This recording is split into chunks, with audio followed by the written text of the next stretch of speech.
आमच्याकडे ज्या टायमाला ग्राहक येतो, जर कुठला ग्राहक जर हिंदीमध्ये बोलायला लागला तर आम्ही त्याला सांगतो, बाबा मी महाराष्ट्रामध्ये राहतो, तुला मराठी बोलणं काळाची गरज आहे. माझं नाव मेहुल मोदी आहे. मी गुजरातचा आहे, पण आणि महाराष्ट्रात आपण राहतोय तर महाराष्ट्राची जी भाषा मराठी आहे ती यायला पाहिजे. त्याचं कारण असं आहे का जे लोकल पब्लिक महाराष्ट्राची आहे त्यांना मराठीशिवाय दुसरा कुठला विषय येत नाही. मराठी बोलणं ही काळाची गरज आहे. शेवटी आपण महाराष्ट्रामध्ये धंदा करतो, महाराष्ट्रामध्ये राहतो आपण. आणि महाराष्ट्र ही आपली भूमी आहे, लक्षात ठेवा.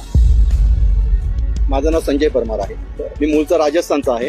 की महाराष्ट्राबद्दल आम्हाला अभिमान आहे आणि महाराष्ट्रात मराठी बोलणं हे आम्हाला सगळ्यात महत्वाचं वाटतं.